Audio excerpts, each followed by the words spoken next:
नमस्कार श्रोते हो, दीपक रेगे कथाकथन चॅनलवर तुम्हा सगळ्यांचं मनापासून स्वागत. श्रोते हो, आज तुम्ही ऐकणार आहात विजय कापडी सरांच्या छत्रीतली अनामिका या कथासंग्रहातली कथा. आणि कथेचं नाव आहे मंगेशाला साऱ्यांची काळजी. सुरू साखरदांडे सगळ्यांना सांगत सुटलाय. एव्हाना त्याची आणि तुमची भेट झाली असेल तर त्यांनी तुम्हालाही सांगितलं असेलच की. काय सांगताय, अद्याप त्याची आणि तुमची भेट झालेलीच नाहीये? होईल होईल होईल.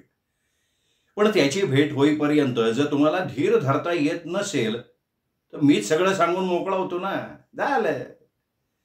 अहो, सुरू साखरदांडे स्वतःच्या छातीवर हात ठेवून अत्यंत महत्वाची गोष्ट सांगावी ना तशा थाटात धीर गंभीर सुरात सांगतो. बाबांनो, माझं म्हणणं लक्षात ठेवा. या कानानं ऐकलं आणि त्या कानानं दिलं सोडून, असं करू नका. आता ह्यावर तो उगाचच ताणत असलेली उत्सुकता सहन न होऊन उतावीळ होऊन त्याला कोणी विचारलं, अरे काय लक्षात ठेवायचं ते तरी सांगशील का नाही? का आपलं लक्षात ठेवा एवढंच म्हणून थांबणार आहेस तू? यावर अधिकच गंभीर होऊन सुरू सांगेल, अरे आपल्या गोव्यातल्या श्री संस्थान मंगेशी इथे वास्तव्य करून असलेल्या मंगेशाला साऱ्यांची काळजी असते. त्याचं साऱ्यांकडे लक्ष असतं. माझे हे अनुभवाचे बोल आहेत बरं. उगाच आपली जीभ आहे म्हणून ती उचलली आणि टाळ्याला लावली अशातला प्रकार नाहीये. हो, आता तुम्हाला सांगायला हरकत नाही, सुरू साखरदांड्यासमोर 2-4 महिन्यांपूर्वी एक प्रश्न उभा राहिला होता. अगदी शड्डू ठोकून उभा राहिला होता. आणि त्या प्रश्नाचं उत्तर सुरूजवळ काही नव्हतं. त्या प्रश्नाचा योग्य निकाल लावायचा कसा याबद्दल विचार करून सुरूचं डोकं भणकलं. माथं शिणलं त्याचं. शेवटी तो झाला निराश. चोहोबाजूनं त्याला अंधकार दिसायला लागला. हाताश होऊन गुडघ्यात डोकं खुपसून तो बसून राहिला. तेव्हा मंगेशीचा मंगेश त्याच्या स्वप्नात आला आणि त्याला म्हणाला, अरे सुरू, असा मुंडी लटकवून का बसलायस? तुला पडलेला प्रश्न कसा सोडवावा हे तुला जाम विचार करून सुचत नाहीये इतकंच ना? अरे मग मी कशासाठी आहे इथे? काहीही न करावं लागता तुझा प्रश्न आपोआप सुटला की मिळालं ना सगळं तुला. आता हस बघू, हस हस हस. अरे अरे अरे, असा रडल्यासारखा हसू नकोस रे बाबा. माणसानं कसं नेहमी घोडा खेंखाळतो ना त्याप्रमाणे खी खी खी करत हसावं. त्यामुळे फुफ्फुसांवर ताण पडतो आणि ती अधिक कार्यक्षम बनतात असं साहित्य सम्राट तात्यासाहेब केळकरांनी आपल्या हास्य विनोद मीमांसेमध्ये लिहून ठेवलंय. ते काय उगाच? थोडक्यात काय, हसत राहा, सुखात राहा. तर अशा रीतीनं मंगेशाच्या कृपेमुळे सुरू हसत राहिला, सुखात राहिला. त्याच्या सुखाला कारणीभूत झाला माखिया. आता तुम्ही म्हणाल की कोण आहे हा माखिया? नाव तर ओळखीचं वाटतंय. 4 चौघांच्या रिकाम टेकड्या गप्पांमधनं माखियाचं नाव तुमच्या कानावरनं किंवा वर्तमानपत्रातल्या बातम्या वाचताना हे नाव तुमच्या डोळ्याखालनं गेलेलं आहे. तुमच्या स्मरणशक्तीला आदरानं कुर्निसात करून मी हे सांगेन की अहो, माखिया म्हणजे तोच तो कुप्रसिद्ध स्मगलर. गोव्याच्या आगवा तुरुंगात तो शिक्षा भोगत होता. एक दिवशी अचानक बातमी आली की माखिया पळाला. आता माखिया पळाल्यानंतर सगळ्यांच्या लक्षात आलं की इतके दिवस माखिया कैदेत होता, गोव्याच्या आगवा तुरुंगात गजा आड होता. तर स्मगलर माखिया पळाला आणि सुरू पुढचा गहन प्रश्न चट्ट दिशी सुटला. नाही, थांबा थांबा थांबा, उगाच तरकट लढवू नका. माखियाचा आणि आपल्या सुरूचा काहीही संबंध नाहीये. सुरूच्या 27 वर्ष वयाच्या आयुष्यात त्यांनी माखियाला तो गोरा पिट्टाय का काळा कुट्टाय हे सुद्धा पाहिलेलं नाहीये. त्यामुळे त्याच्या डोक्यावर केसांचं दाट जंगल आहे का टक्कल नावाचं सपाट गुळगुळीत पठार पसरलंय या संबंधीही त्याला काहीही कल्पना नाही. पण असं सगळं असलं ना तरी माखिया पळाला म्हणून सुरू सुखी झाला ही वस्तुस्थिती आहे. सांगतो आता अगदी सुरुवातीपासून सांगतो.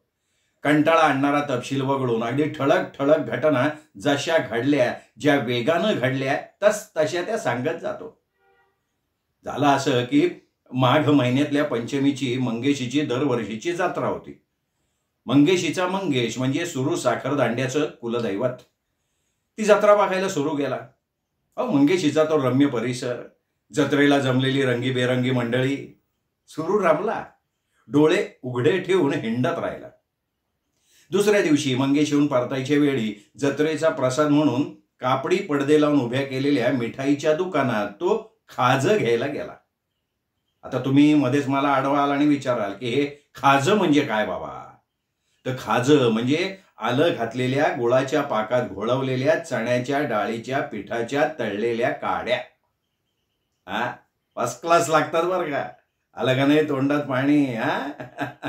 नाही, ते पाणी आधी पुसा आणि पुढची हकीकत ऐकायला सिद्ध व्हा. तर सुरूनं अर्धा किलो वजनाच्या खाज्याच्या पोळीची ऑर्डर दिली. खिशातनं पैसे काढले, गल्ल्यावर ठेवले आणि दुकानदारानं दिलेल्या पोळीचा ताबा घ्यायला हात पुढे करणार तेवढ्यात त्या पोळीवर हक्क सांगणारा आणखीन एक हात पुढे आला. परिणामी पोळी पडली खालती आणि हाताला हात लागला. सळसळत्या विजेचा धक्का बसावा त्याप्रमाणे सुरू उडाला की हो. त्यांनी चमकून बघितलं तर तो त्या हातांची मालकीण जवळजवळ त्याच्याच वयाची, लिंबाच्या कांतीची, नाजूक लांबट चेहऱ्याची एक तरुणी. सुरूनं पाहिलं तिला. सुरूनी पाहिलं आणि सुरू आ वासून तिच्याकडे बघत राहिला आणि पुढच्या क्षणी त्याची ट्यूब पेटली. अरे इच्छा, इथं पाळणीकरांची मधू. सुरू खात्री करून घेण्यासाठी तिला विचारणार तोच ती तरुणी म्हणाली, साखरदांड्याचा सुरू ना? हो. सुरू घाईघाईनं म्हणाला, मी साखरदांड्यांचा सुरू आणि तू मधू पाळणीकर, हो ना? त्यावर त्याच्या घाईघाईनं बोलण्याची नक्कल करत मधू म्हणाली, हो, मीच मधू पाळणीकर. आता ही मधू पाळणीकर म्हणजे सुरूची एकेकाळची वर्गमैत्रीण बरं का. ती वर्गात त्याच्या शेजारी बसायची. तिला अभ्यासाची फार आवड आणि सुरूला अभ्यासाचा कंटाळा. सकाळी वर्ग भरायच्या आधी ती सुरूला विचारायची, अभ्यास करून आणलास का सुरू? तिच्या ह्या प्रश्नाचा सुरुवातीला सुरूला राग यायचा. आपल्या अभ्यासाची हिला काय काळजी? सुरूनं आपली कोरी पाटी दाखवल्यावर ती काळजीच्या सुरात आजीबाई सारखी म्हणायची, अरे अभ्यास करावा रे मुलांनी, आज तुझा अभ्यास मी करून देते. आणि मग 5 मिनिटात तिनं पाटीच्या दोन्ही बाजू लिहून भरून काढलेल्या होत्या. त्यानंतर सुरूचा अभ्यास मधूनं करून द्यायचा हे जवळजवळ करार झाल्यासारखं ठरलेलं होतं. तर अशी ही मधू इतक्या वर्षांनी सुरूला आज अचानक जत्रेतल्या मिठाईच्या दुकानाजवळ खाज्याची पुडी घेताना भेटली. त्या दोघांना एकमेकांची ओळख पटली तेव्हा मधली वर्ष एकदम गळून पडली. त्यांची दोस्ती जमायला वेळ नाही ना लागला. त्याच्याकडे बघितलं आणि मधू म्हणाली, अरे सुरू, केवढा मोठा दिसतोयस तू, मिशा किती जाडजाड वाढवल्यास रे. त्यावर सुरू म्हणाला, तू मात्र पहिलीच्या वर्गात दिसायची तशीच दिसतेस की अजून, रॉकवाली. आणि काय ग, राहतेस कुठे? पणजीला. पणजीला? नाही, पण पणजीला नेमकं कुठं राहते? म्हणजे घरचा पत्ता काय तुझ्या? मळ्यात का तळ्यात? नाही, आमच्या पणजीत मळा आहे तसं तळं सुद्धा आहे, पण तळ्यात राहतात ते मासे आणि मळ्यात राहतात ती माणसं. मधू पणजीच्या मळा भागात राहते हे ऐकल्यावर सुरूला आश्चर्य वाटलं. म्हणजे आश्चर्य अशासाठी हो की तो ज्या राष्ट्रीयकृत बँकेत खातेदारांना पैसे मोजून द्यायचं काम करत होता ती बँक या मळा भागातच होती ना. आणि गेल्या 4-5 वर्षात त्याच भागात राहणारी मधू त्याला एकदाही दिसली नव्हती. पण पुढच्या शनिवारी अर्ध्या दिवसाची सुट्टी मिळाल्यावर सुरू नेहमीप्रमाणे बस पकडून कुडचड्याला जायच्या ऐवजी मधूच्या घरी गेला. 2-1 तास दोघांनी गप्पा मारल्या. शाळेतल्या जुन्या आठवणी काढून दोघं जण खूप हसले नाहीत ते मधूचे वडील तातो. त्यांच्या कपाळावरच्या 60 आठ्या सुरूनं मोजल्या आणि त्याबद्दल हलक्या आवाजात मधूला विचारलं सुद्धा. त्यावर मधू म्हणाली, अरे माझ्या लग्नाचं कुठं जमत नाहीये ना, म्हणून त्याच्या कपाळावर चिंता करून करून आठ्या पडल्या. मंगेशानं अद्याप माझं जमवलं नाही म्हणून ते असे चिडल्यासारखे दिसतात रे. अरे च्छा, म्हणजे मधूचं अजून कुठे जमलं नव्हतं तर. सुरूला आनंद झाला. मधूचं अद्याप कुणाशी न जमवल्याबद्दल त्यांनी मंगेशाचे मनातल्या मनात आभार सुद्धा मानून टाकले.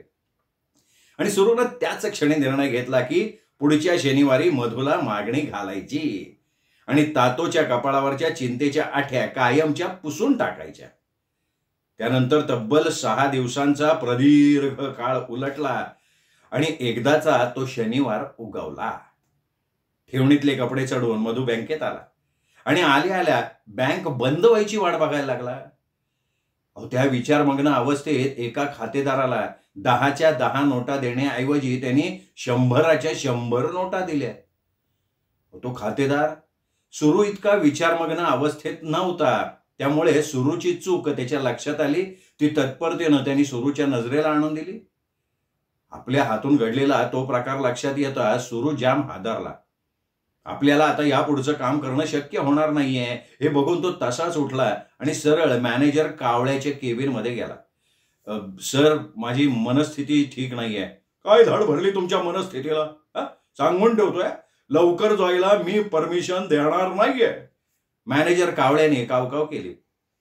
सर, माझं चित्त थाऱ्यावर नाही ना सर. माझं मन सारखं दुसरीकडे धाव घेतंय. नुकतंच काय झालं ठाऊक आहे का तुम्हाला? मला काहीही ठाऊक नाही आणि तुम्ही काहीही सांगू नका. अहो सर, ऐका ना, एका खातेदाराला 10च्या 10 नोटा द्यायच्या ऐवजी मी 100च्या 100 नोटा देऊन बसलो. आता बोला सर. आता काय बोला? आता बोंबला. 10च्या ऐवजी 100च्या नोटा दिल्या तुम्ही. म्हणजे 10 गुणिले 10 बरोबर 100 ऐवजी 100 गुणिले 100 बरोबर 10,000 रुपये दिले तुम्ही त्याला. आता 9,900 रुपये तुम्हाला तुमच्या खिशातनं भरावे लागणार. हो, पण माझ्या खिशात कुठे आहेत सर एवढे पैसे? मग तसं असेल तर जेलमध्ये खडी फोडायला जायला लागेल तुम्हाला. येते ना तुम्हाला खडी फोडता? त्याने काही नसतं बरं का, अगदी सोपं काम असतं.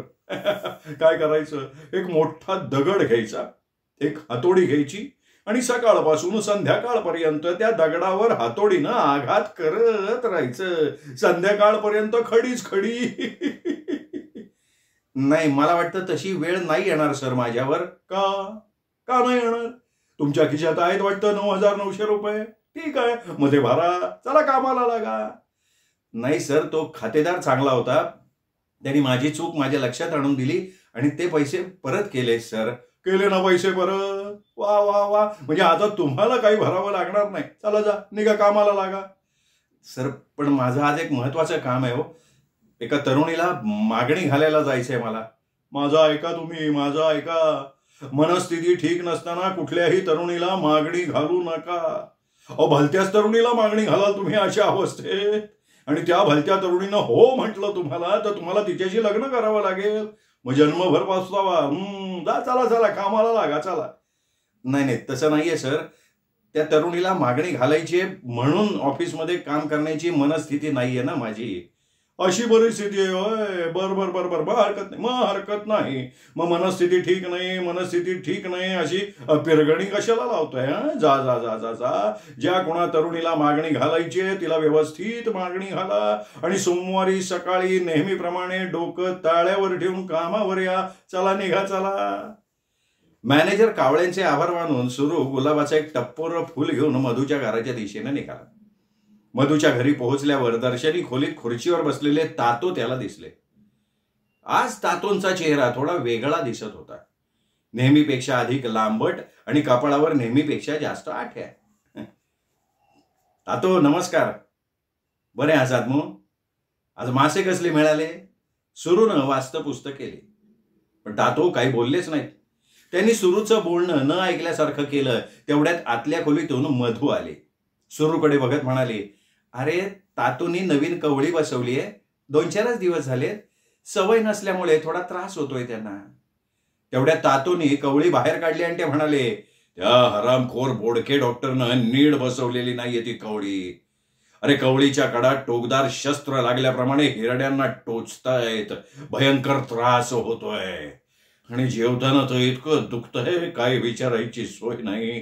पैसे फुकट गेले पाण्यात सगळे. आणि मग त्यांनी ती कवळी पाण्याच्या ग्लासात ठेवून दिली. जेवताना त्रास होतो तर मग कवळी तुम्ही त्यावेळेला काढून का नाही ठेवत? सुरू निरागसपणे बोलून गेला. जेवताना कवळी काढून ठेवायची? शहाणाच आहेस की? दाखवायचे दात आहेत का ते? अरे, ते मुद्दाम बसवलेत ना खाद्यपदार्थ चावून चावून खाण्यासाठी. असं आहे काय? माझ्या लक्षात नाही आलं. मग आता काय करायचं तातो तुमच्या कवळीचं? रस्त्यावर फेकून द्यायची ती. तातो किंचाळले. नाही, रस्त्यावर कशाला फेकायची, एवढा खर्च करून आणली ती. आता ती पुन्हा डॉक्टर बोडक्यांच्याकडे घेऊन जा, तो देईल किती नीट करून. बोडक्याचं नीट करून देतोय तो, बोडक्याचं. तातो तुम्ही काळजी करू नका, डॉक्टरकडे आणखीन एक खेप पडली ना तरी हरकत नाही. तुम्ही जा, कवळी दाखवा, कोणता भाग हिरड्यांना लागतोय ते बघून डॉक्टर तेवढा भाग नीट तुम्हाला घासून घासून देतील, बोडकं घासून देईल. असं बोलून तातो ताड ताड पावलं टाकत आतल्या खोलीत निघून गेले. तेवढ्या टिपण साधून सुरूनं गुलाबाचं फूल मधूच्या हातावर ठेवलं आणि तो म्हणाला, मधू, आवडलं का ग फूल? वा, छानच आहे. कुठे मिळालं रे एवढं टप्पोरं फूल? मधूनं गुलाब केसात खोवून सुद्धा टाकला. इकडं सुरूनं दीर्घ श्वास घेऊन आत्मविश्वास गोळा केला, छाती फुगवली आणि फुलाप्रमाणे मी सुद्धा आवडलो का ग तुला, असं तो मधूला विचारणार. तेवढ्यात मधू त्याला म्हणाली, माझी पत्रिका जुळली बरं का एका ठिकाणी. ती मंडळी मला बघायला येणार आहेत 2-4 दिवसात. पोलिसात आहे म्हणे मुलगा, सब इन्स्पेक्टर का असाच कोणी हुद्देवाला आहे तो. मधूच्या तोंडचे ते शब्द ऐकताच पायाखालची जमीन सरकल्याप्रमाणे सुरू मट्ट दिशी खाली बसला. आधारासाठी त्यांनी खुर्चीचा हात धरला. अरे चे, काय झालं तुला अचानक? तुला पाणी हवंय का रे? मधू विचारायला लागले. सुरूच्या तोंडून शब्द काही फुटला नाही. तो आपला मधूकडे पाहत राहिला. मग काहीच न बोलता मनाच्या बेड्या पायात अडकल्यागत संथ पावलं टाकत मधूच्या घरातनं बाहेर पडला. सोमवारी बँकेच्या मॅनेजरनं सुरूची वाट बघितली, पण दुपार उलटून गेली तरी सुरू काही आला नाही. मनापासून आवडलेल्या तरुणीला शनिवारच्या दिवशी मागणी घालायला गेलेला सुरू सोमवारी ऑफिसकडे फिरकणार नाही याची कल्पना मॅनेजर कावळ्यांना होती.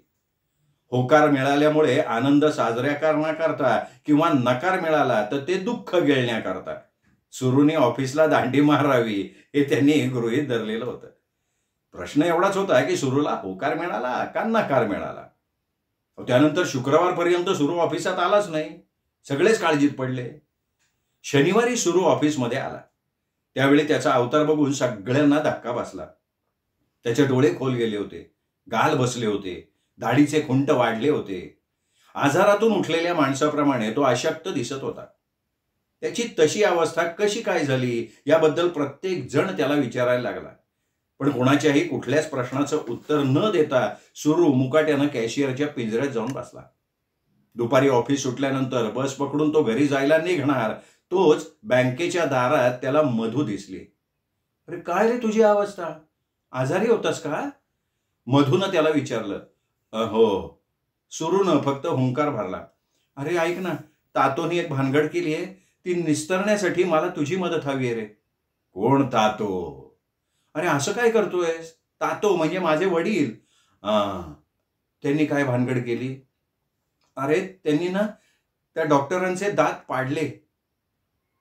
तातो दाताचे डॉक्टर कधीपासून झाले?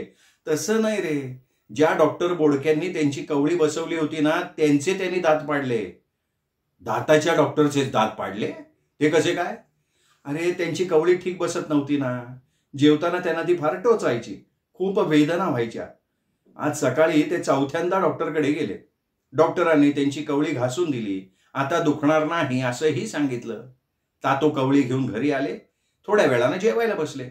पहिला घास त्यांनी तोंडात घेतला असेल नसेल ते ताड दिशी पानांवरनं उठले. मी काय झालं असं विचारायच्या ताड ताड पावलं टाकत घराबाहेर पडले. मला काही कळे ना रे. अर्ध्या एक तासानंतर ते परत आले तेव्हा त्यांच्या तोंडात कवळी नव्हती, हातात सुद्धा नव्हती, पण त्यांच्या चेहऱ्यावर दैवी समाधान मात्र होतं. आल्या आल्या ते आराम खुर्चीवर बसून हर्षवायू झाल्याप्रमाणे गाणी म्हणायला लागले. तेव्हा मात्र मी घाबरले. कुठे गेला होता तातो? मी भीतभीत त्यांना विचारलं. त्यावर ते म्हणाले, त्या फुलीकडे जाऊन आलो. नाही थांबा मधू, एक मिनिट. या फुलीचा अर्थ काय? अरे फुली म्हणजे ती घाणेरडी शिवी, ती तातोनी डॉक्टर बोडक्यांना दिली. बरं मग पुढे काय झालं? पुढे मी त्यांना विचारलं. त्यावर फुली दात बसवतोय, त्याचे दात पाडून आलो असं म्हणाले मला ते. मग मी घाबरले रे. खोदून विचारलं तेव्हा समजलं की तातोनी डॉक्टरांच्या दवाखान्यात जाऊन आपली कवळी त्यांच्या चेहऱ्यावर भिरकून मारली. एवढं करून थांबले नाही तातो, तर पुढे जाऊन त्यांनी डॉक्टरांच्या तोंडावर एक मूठ मारली. परिणामी डॉक्टरचे समोरचे दात पडले. डॉक्टरच्या तोंडातनं रक्त व्हायला लागलं. अरे बापरे, अगं म्हणजे तातो एकदम व्हायलंट झालेले दिसतात. आता कसे आहेत तातो? नाही, आता शांत झालेत, पण मला वाटतं थोडे घाबरलेत ते. त्यांनी नको होतं का असं करायला? डॉक्टरांनी पोलिसात कंप्लेंट केली असती तर?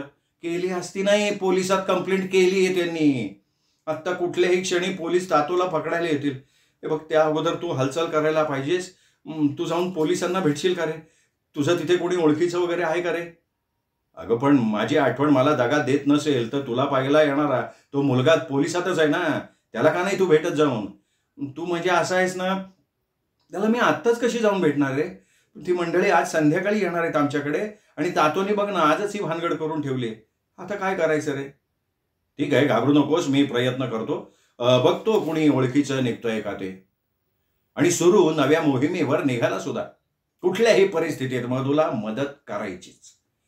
पोलिसांच्या किटळातून काहीही झालं तरी तातोंची सुटका करायलाच हवी या निर्धारानं सुरू पणजी प्रमुख पोलीस स्टेशनच्या दिशेनं निघाला.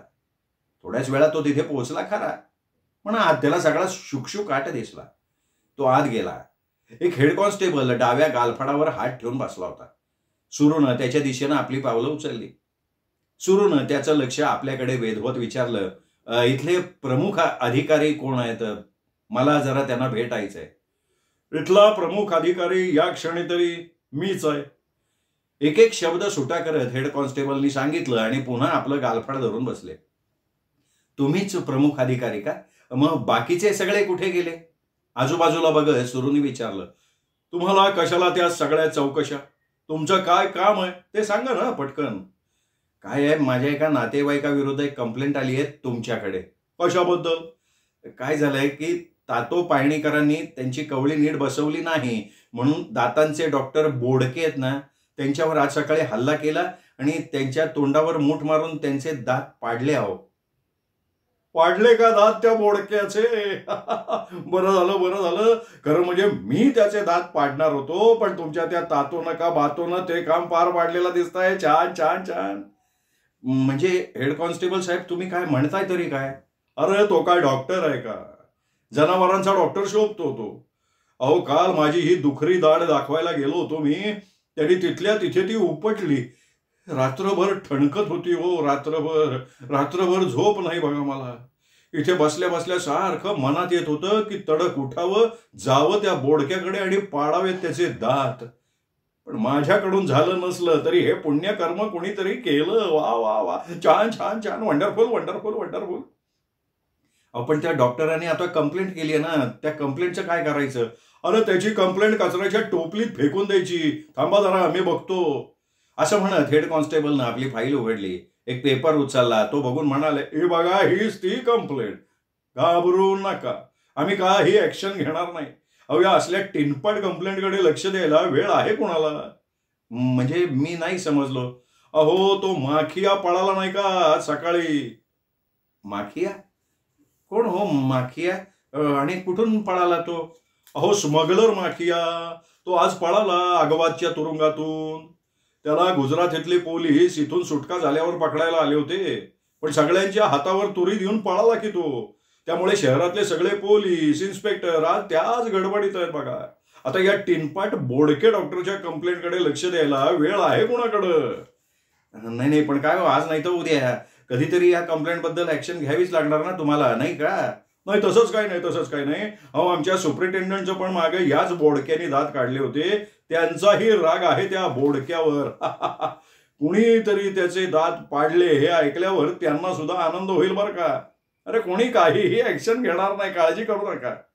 नाही, पण हे नक्की आहे ना? नक्की हो, तुम्ही फार संशयी दिसता बुवा. स्टॅम्प पेपरवर लिहून देऊ का? मग मी जाऊ? जा, आपण माझं एक काम कराल का? वा, आता तुम्ही माझ्यासाठी एवढं केलं. तुमचं काम मी कशासाठी नाही म्हणेन, नाही का? तुमच्या त्या तातोला का बातोला माझ्यातर्फे हार्दिक अभिनंदन कळवून टाका. काय ग, पुन्हा दुखायला लागली हो हिरडी त्या डॉक्टर बोडक्याच्या तर. आणि मग सुरू पोलीस चौकीतनं बाहेर पडला. मधूच्या घराच्या दिशेनं निघाला. मधूनं सांगितलेलं एक काम उत्तमरित्या पार पाडलं या आनंदात तो तिच्या घरी पोहोचला. अगं मधू, मधू, मी आलोय बरं का मधू. दारात उभा राहून तो ओरडला. मधू बाहेर आली. त्याच्याकडे बघून म्हणाली, झालं काम? तातो कुठे आहेत तातो? अरे, पोलीस पकडायला येतील म्हणून ते जाऊन माळ्यावर लपलेत. बोलो बोलो खाली बोलो, लपायचं कारण नाही म्हणून सांग त्यांना. का आता का?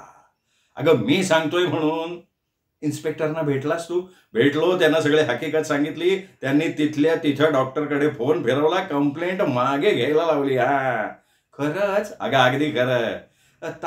तातो सकल यो रे, लिपून बसायची गरज ना, असं म्हणत मधू आतल्या दिशेनं पळाली. थोड्याच वेळात तातो बाहेर आले. त्यांच्या अंगावरचे कपडे मळले होते, कोळ्याची जाळी केसात अडकली होती.